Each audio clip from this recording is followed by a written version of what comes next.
नमस्कार दोस्तों, स्वागत है आपका राजकीय महाविद्यालय बाड़ी के यूट्यूब चैनल पर। आज हम अध्ययन करने जा रहे हैं भारत के भौगोलिक क्षेत्रों में उत्तरी भारत के विशाल मैदान का अध्ययन।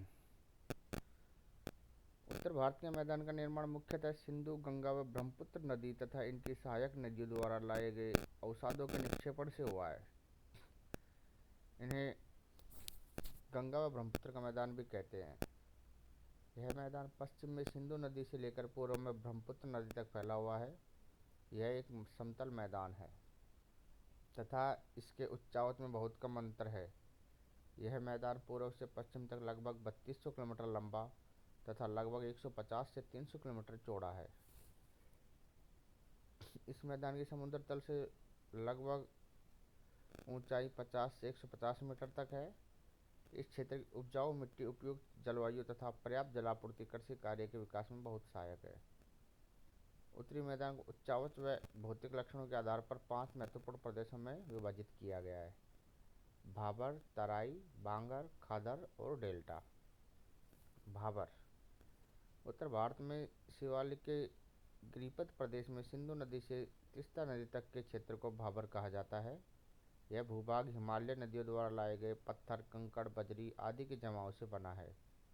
इसकी चौड़ाई सामान्यतः 8 से 10 किलोमीटर है। इस भूभाग में छोटी नदियाँ पत्थर, कंकड़, बजरी के ढेर के नीचे से प्रभावित होने के कारण अदृश्य हो जाती हैं। यह क्षेत्र कृषि के लिए उपयुक्त नहीं होता है। तराई यह क्षेत्र भाबर प्रदेश के दक्षिण का दलदली क्षेत्र है तथा बारीक कंकड़, पत्थर, रेत तथा चिकनी मिट्टी से बना है। इसकी चौड़ाई सामान्यतः 10 से 20 किलोमीटर है। भाबर क्षेत्र में जो नदियाँ अदृश्य हो जाती है वे तराई क्षेत्र के धरातल में पुनः दृश्यमान हो जाती है। वर्षा की अधिकता के कारण तराई का मैदान विस्तार पश्चिम की अपेक्षा पूर्व में अधिक पाया जाता है। इस क्षेत्र में ढाल की कमी के कारण पानी बिखरा हुआ बहता है, जिससे इस क्षेत्र की भूमि सदैव नम रहती है एवं कृषि के लिए विशेषकर गन्ना, चावल एवं गेहूं हेतु अधिक उपयुक्त है। बांगर यह उत्तरी मैदान की उच्च भूमि है जो पुरानी जलोढ़ मिट्टी से निर्मित है। इसका विस्तार मुख्य रूप से पंजाब व उत्तर प्रदेश के मैदानी भागों में पाया जाता है। इसमें कंकड़ भी पाए जाते हैं। शुष्क क्षेत्रों में इसमें लवणीय एवं क्षारीय उत्फूलन देखे जाते हैं, जिन्हें रेत अथवा कल्ल कहा जाता है। बांगर क्षेत्र नदियों के बाढ़ वाले मैदान के तल से ऊपर स्थित होता है, इसलिए यहाँ नदियों के बाढ़ का जल नहीं पहुँच पाता। यह क्षेत्र कृषि कार्य हेतु कम उपयोगी होता है एवं इसमें भूमि का जल स्तर की गहराई अधिक होती है। बांगर में अपक्ष के कारण भूमि के ऊपर की मुलायम मिट्टी नष्ट हो गई है और वहाँ अब कंकरीली भूमि मिलती है। ऐसी भूमि को भूड़ कहते हैं। खादर यह उत्तरी भारत के मैदानों की निचली भूमि है जो नवीन जलोढ़ मिट्टी द्वारा निर्मित है। इसमें काप मिट्टी भी पाई जाती है। इसका विस्तार पूर्वी उत्तर प्रदेश, बिहार एवं पश्चिम बंगाल में है। खादर क्षेत्र नदियों के निचले हिस्सों में स्थित होते हैं, जिस पर बाढ़ के समय जलोढ़ की नई परत जम जाती है। यह क्षेत्र कृषि कार्य हेतु बहुत उपजाऊ होता है। इसमें भूमि का जलस्तर ऊंचा होता है। खादर भूमि की मृदा में चीका की अधिकता होती है, जो इसे नमी धारण करने की क्षमता प्रदान करती है। यह क्षेत्र मिट्टी, चावल, जूट, गेहूँ, गन्ना, दलहन, तिलहन आदि की कृषि हेतु प्रसिद्ध है। डेल्टा यह खादर मैदान का ही बढ़ा हुआ भाग है। इसका विस्तार निचली गंगा घाटी, जो पश्चिम बंगाल में है, पाया जाता है। इसमें पुराना व नया पंख तथा दलदल सम्मिलित है। यह उच्च भूमि को चार कहते हैं।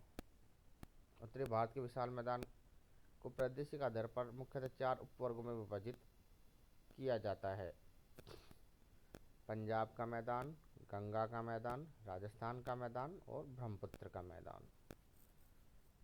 पंजाब का मैदान सिंधु तथा इसकी सहायक नदियों झेलम, चिनाब, रावी, व्यास तथा सतलुज के द्वारा निर्मित मैदान को पंजाब का मैदान कहते हैं। उसका भौगोलिक विस्तार भारत एवं पाकिस्तान दोनों देशों में है, लेकिन सर्वाधिक विस्तार पाकिस्तान में है। भारत में पंजाब के मैदान के अंतर्गत बारी और बिस्त दोआब के क्षेत्र आते हैं, जो कृषि की दृष्टि से भारत का एक विकसित क्षेत्र है। पंजाब की पुरानी जलोढ़ भूमि बांगर को बेडलैंड या अनुर्वर भूमि कहते हैं। पंजाब के पर्वतीय मैदान में नदियों के द्वारा अपरदन से निर्मित भूमि को चोस कहते हैं। इस प्रकार के चोस होशियारपुर जिले में सर्वाधिक पाए जाते हैं। गंगा का मैदान,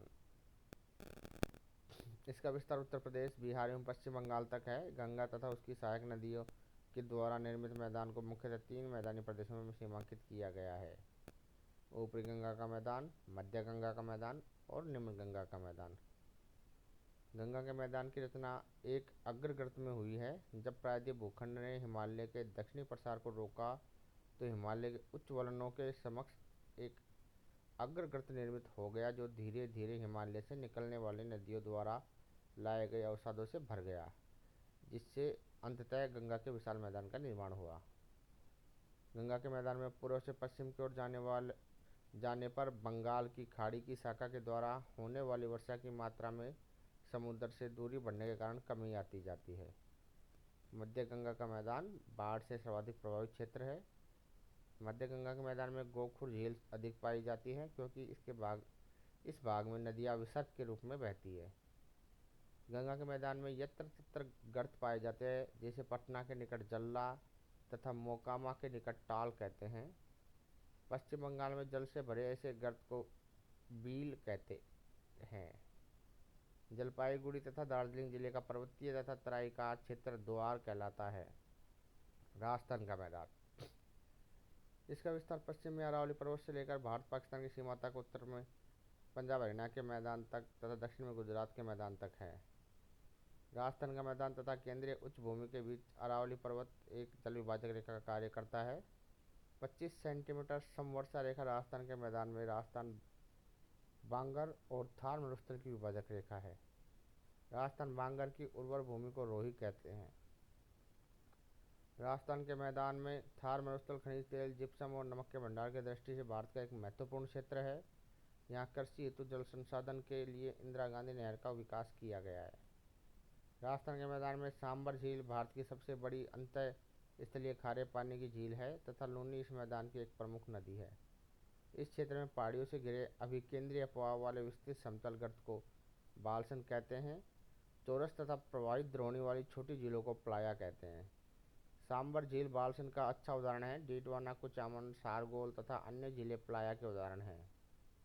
समस्त मरुस्थलीय प्रदेश में रेतीले टीले तथा बरखान पाए जाते हैं। राजस्थान मैदान का एक बड़ा भाग बालू का स्तूपों से ढका है। ब्रह्मपुत्र का मैदान, यह मैदान ब्रह्मपुत्र एवं उसकी सहायक नदी द्वारा अपवाहित किया गया विशाल मैदान का सुदूर पूर्वी भाग है। मैदान का सामान्य ढाल दक्षिण पश्चिम की ओर बंगाल की खाड़ी की तरफ है। ढाल प्रवणता के कम होने के कारण इस क्षेत्र में कई नदी द्वीप बन गए हैं, जैसे माजुली द्वीप। असम घाटी के उत्तरी किनारों का ढाल खड़ा, परंतु दक्षिणी किनारों का ढाल मेघालय की तरफ मंद पाया जाता है। यह मैदान भारत के सबसे उपजाऊ मैदानों में से एक है तथा यहाँ मुख्य रूप से चावल तथा पटसन की खेती की जाती है। ब्रह्मपुत्र मैदान कुछ भागों में सहायक नदियों द्वारा निर्मित सड़कों के निर्माण से प्रवाह मार्ग अवरुद्ध हो जाने के कारण गोखुर झील, बील, दलदल एवं तराई क्षेत्र बन गए हैं। धन्यवाद।